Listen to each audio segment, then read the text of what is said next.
Let us give a round of applause to our Investment Promotion Officer, Ms. THERESA SEDERIOSA. A round of applause, please. Hello, good afternoon, everyone. Ayan, you're still alive. Before anything else, I'd like to extend the Mayor's warm welcome to all of you in our beautiful city of Cebu. Welcome, everyone. May I ask who among you are here for the very first time? Oh, there are quite a few, which is very good. So I presume you've been around the city. You've had the opportunity to tour. Not yet? Tomorrow. Okay. My take in this session for the part of the mayor is really, it has nothing to do with the political aspect of federalism. In fact, I am under the Cebu Economic and Business Unit, directly under the office of the mayor. We take care of promoting investments in Cebu. Okay? I am glad that I came after a very good lady, Ms. Dindy Tan, because she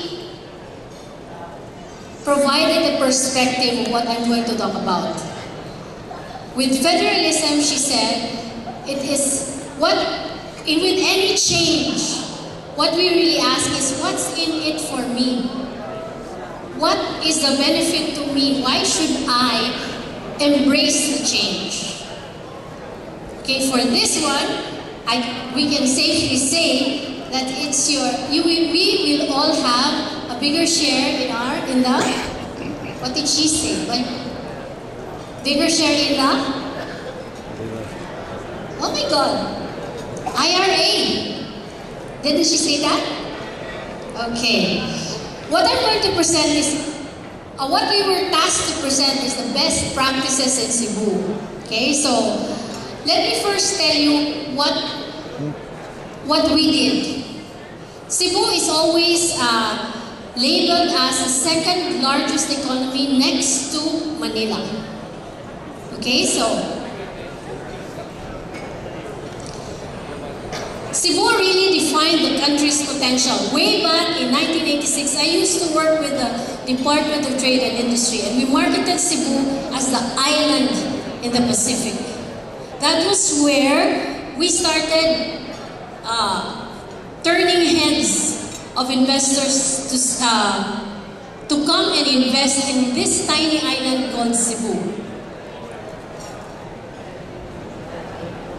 So just to put things in perspective, Cebu is that small island amongst in the middle of all these countries called Southeast Asia.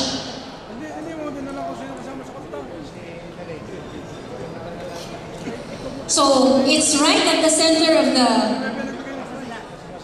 country, and Cebu City is its capital. So these are just some demographics. It's the center in the Visayan Islands. We are 569 kilometers away from Manila. Our area is only barely 5,000 square kilometers, capital of which is Cebu City, and our population is 4.2 million, 60% of which is in Metro Cebu. What created our competitive advantage? Number one was our location, centrally located. In fact, when the Spanish came to the Philippines, it was Cebu that they were eyeing. Why? Because it had access to Luzon, Visayas, and Mindanao. Today, this is how Cebu looks like when it comes to access. We have an airport, we have an international airport which has these frequent flights to different cities in Asia, in America, and even in Europe. We recently opened a Cebu-Dubai window. So Cebu is not, our value proposition is not, we're not just a promise, but we created this track record. Okay, today there are over 500 foreign domestic investors who are into manufacturing, services, and tourism located in this island of Cebu. It's the biggest economy outside of Metro Manila, And it's the most accessible place in the Philippines with more domestic and international linkages versus Manila. It's also the tourism gateway of Central and Southern Philippines, and we have the best records for peace and order in the country. What's the other competitive advantage of Cebu is that we have the capability, we have the skills available needed by foreign investors to set up shop here, which is highly skilled, non-agricultural, and high productivity.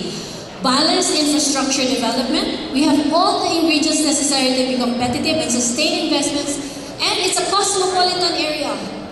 You can do business in Cebu while at the same time enjoying its beaches and other tourist attractions in the city.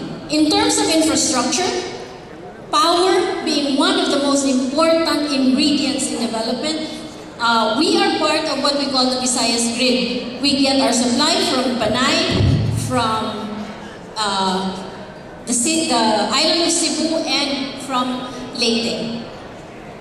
Water is provided by our service provider, which is MCWD. Right now, it can only serve 50% of its franchise area, and it's currently working on having partnerships with the private sector to augment its production. We are at par with any area in the Philippines when it comes to telecommunications. Well, as I mentioned earlier, the airport is one of our major advantages. We've had this airport since a long time ago, and we have linkages in different countries and cities in the Philippines. Our airport recently won the it has been named the Asia Pacific Regional Airport of the Year by Kappa Center for Aviation in Singapore. It also has the biggest seaport outside of Metro Manila. Okay, we have direct calls to Hong Kong, Singapore, Taiwan, Vietnam, Malaysia. Now, this is one of the things that really drove our economy, having special economic zones.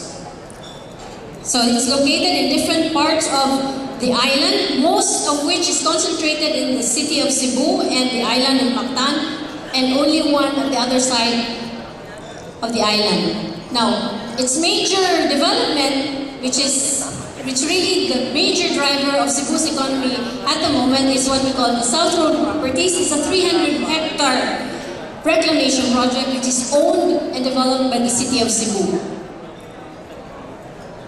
So this is how it looks like. And right now, these are the facilities of the economic zone.